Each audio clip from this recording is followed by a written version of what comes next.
Ô, Pablo, vamos tocar aqui no assunto mais sensível, que foram essas derrotas que você falou que vieram na sequência, né? Certo. Vocês vinham, mano, atropelando todo mundo, melhor a equipe, papapá, e de repente...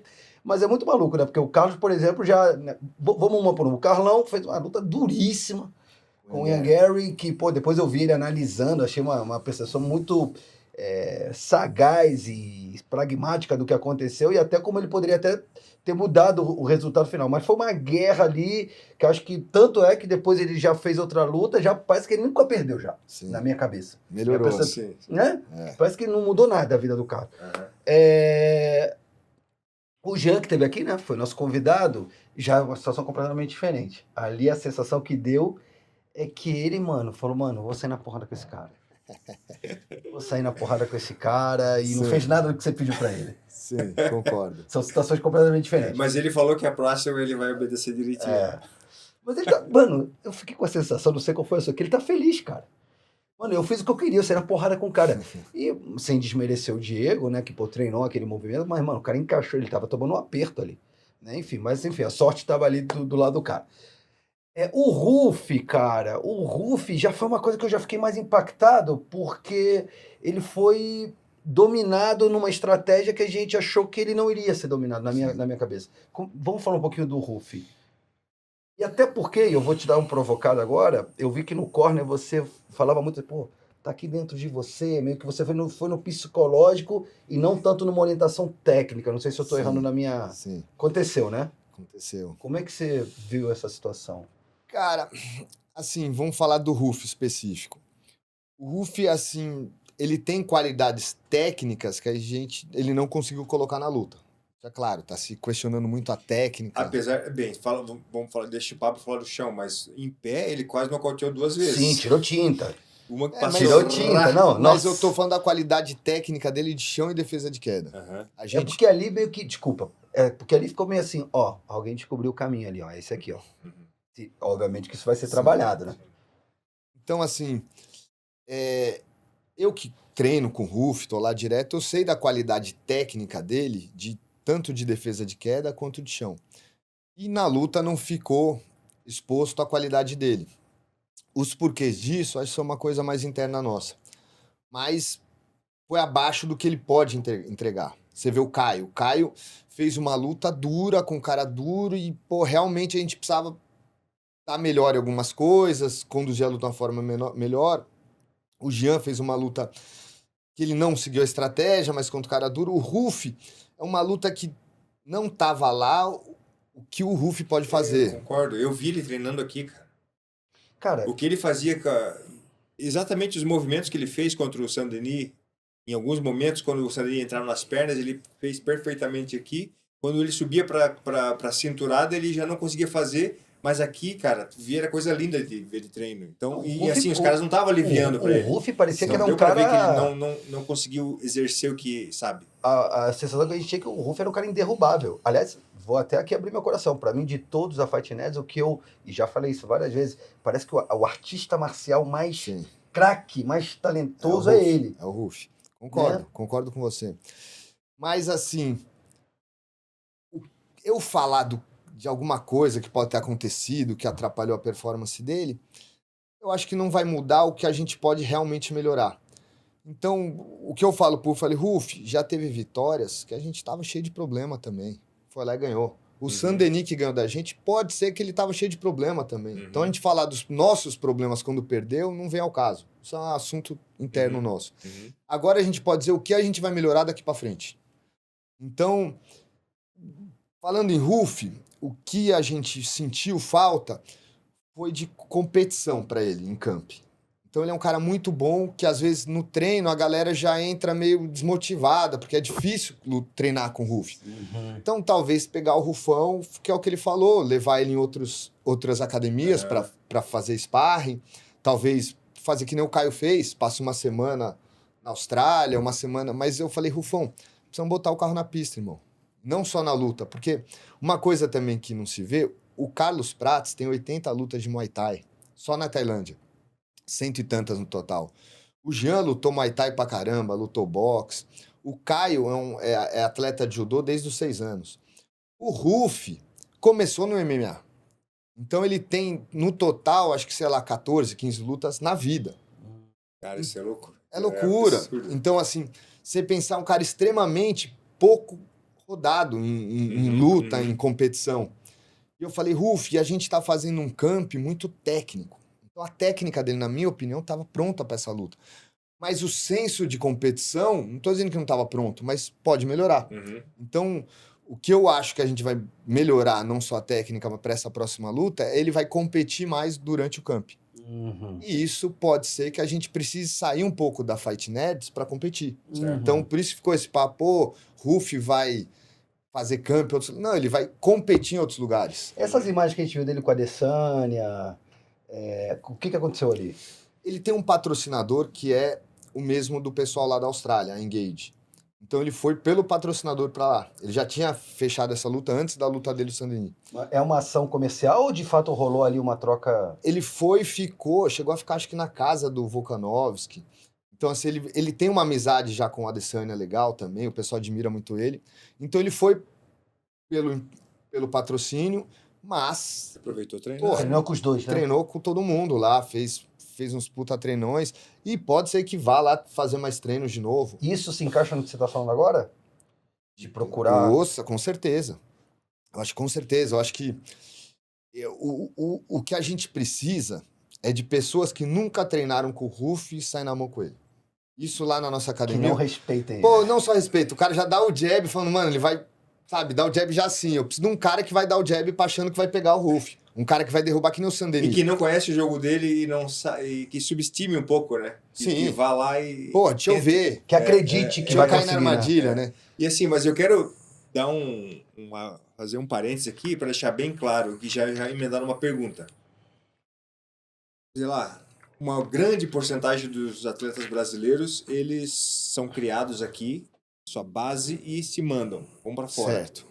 E a gente vê que a Fight Nerds construiu todos, apesar de que cada um teve o Prats na Tailândia e tudo mais, todos eles têm a base de um MMA Fight Nerds. Sim. E, cara, campeões, super campeões, e ainda serão campeões mundiais.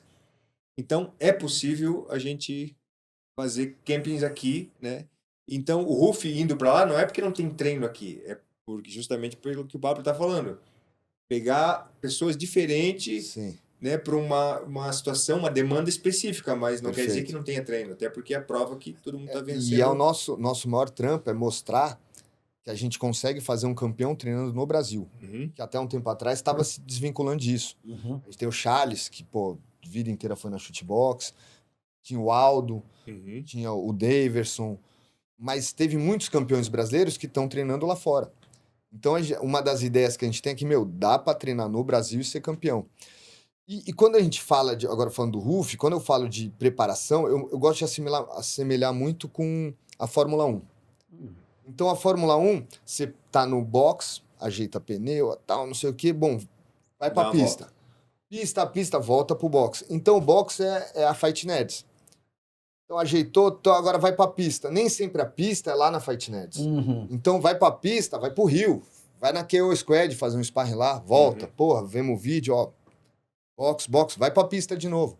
Então, o Caio fez isso. O Caio, foi treinar com o Kimaev, foi treinar com Borrachinha, foi treinar com o Strickland. Isso é pista. A gente fala, irmão, de vez em quando a gente fala, Caião, estamos precisando de uma temporadazinha de pista lá em Vegas. Extreme Culture, sai na mão lá, vamos ver os vídeos, volta pra cá pra gente analisar o que a gente treinou. Sim. Então, assim, o Ruf, eu acredito muito que essa derrota, daí não só do Ruf, mas dos 4, porque uma coisa que eu ouvi muito é o seguinte, até do pessoal lá de fora, a Fight Nerds provou que a gente consegue fazer grandes artistas marciais, grandes showmans, a gente talvez foi a equipe que mais ganhou bônus do UFC nos últimos tempos, mas a gente consegue criar um campeão? Acho que essa é a pergunta que tá no ar. E a gente mostrou que, todos chegaram na boca do gol, e foi engraçado que os 4 perderam mais ou menos no mesmo patamar, que era uma luta pro title shot. Então, ficou claro que a gente, assim, nesse funilzinho, alguma coisa tem lá, que foi similar em todas as lutas. E eu assimilei isso, falei, verdade, a gente agora tem que mostrar que a gente consegue dar show, mas mais que isso, A gente tem campeões, a gente consegue fazer um campeão. E a gente já tá falando isso desde o ano passado, que a nossa responsabilidade meta é fazer um campeão do UFC. Mas Então, é muito recente, Eu né, não tenho cara? dúvida que vocês vão fazer campeões do Porra, UFC. muito. E não Mano, só esses 4, depois desses não. 4 vem mais 4. Isso, pô, tem uma galera lá que tá cheia, vamos falar disso já Porque, já. cara, a questão, Só- claro, existe a qualidade humana, o talento, mas existe o método por trás. E o método, ele é escalável, cara. Ele é reproduzido em qualquer ser humano que esteja disposto a... E uma derrota não define Pô, Deus o o trabalho livre. que vem Não, sendo feito. é. Eu chamei a atenção naquele momento do corner com o Ruff, quando você vai no psicológico dele, fala, né, bota a mão assim no peito dele. Você, como um treinador diferenciado, qual é o momento que você percebe a tua sensibilidade, onde você tem que ir no psicológico do atleta e às vezes dizer, não, cara, você precisa fazer, né, uma orientação mais técnica. cara, principalmente quando o olhar do atleta. Você sente no olhar do cara quando o cara tá conectado ali, é uma questão técnica que ele enxergou, quando ele tá o Jean com o Diego Lopes, do primeiro pro segundo round, eu falando com ele, eu vi que o bichão não tava lá. Eu falei, mano, eu vou dar um tapa na cara dele. Eu falei, mas eu não sei se ele vai entender bem. Daí eu joguei água na cabeça dele pra ver se ele conectava. E assim, uma coisa que eu ia falar, eu fiquei procurando algum gancho pra ver se ele voltava pra mim. Uhum. Porque eu vi que o que tinha que falar era aquilo, mas eu vi que não tava absorvendo. E eu pensei na hora em falar assim, irmão, olha pra sua mulher, ela tá chorando. Sabe, aqui isso ia conectar ele, mas não teve um momento pra eu falar isso. Sim. Mas, assim, o olhar diz muito. Quando o atleta volta pro corner, você vê no olhar dele, você vê se o cara tá ali ou se ele não tá ali. E eu vi que o Ruff não tava lá, irmão. Assim, tanto o Ruff quanto o Jean não estavam lá. O Ruff, desde o aquecimento, já tava um pouco diferente. Mas, desculpa, situações distintas. Tipo, o Ruff, o Jean, por Pra excesso. mais e o Ruff pra mesma. Mas o fato é, não estão presentes ali, sabe? Você vê quando o cara tá ali no intervalo, ele sabe que ele tá no intervalo do corner, que é onde ele vai ouvir alguma coisa pra voltar o que ele tem que fazer. E quando o cara tá fora do presente. O Jean já tava, vamos matar esse cara. Ele não tava ali comigo. Uhum. Ele já tava querendo matar o... E o Ruff tava se questionando. Então, assim, quando o cara não tá lá, não tá no presente, ali você tem que, primeira coisa, é trazer ele presente. Uhum. E às vezes, quando ele tá ali, não adianta falar coisas técnicas. Talvez falar uma coisa técnica, um mantra. E eu tentei falar isso, Ruff, a vitória tá aí, irmão. Vamos trabalhar a gente vai vencer essa luta. Vamos fazer o protocolo da vitória. Porque a gente tinha um protocolo de corner que ele pedia, de respiração. Tudo, a gente voltava, respirava 3 vezes, e ele pulou isso. Eu falei, não, irmão. A gente vai fazer o protocolo da vitória. Respira suas 3 vezes aí, que é o que a gente combinou. Calma, daqui a pouco eu vou falar. Daí, tentei.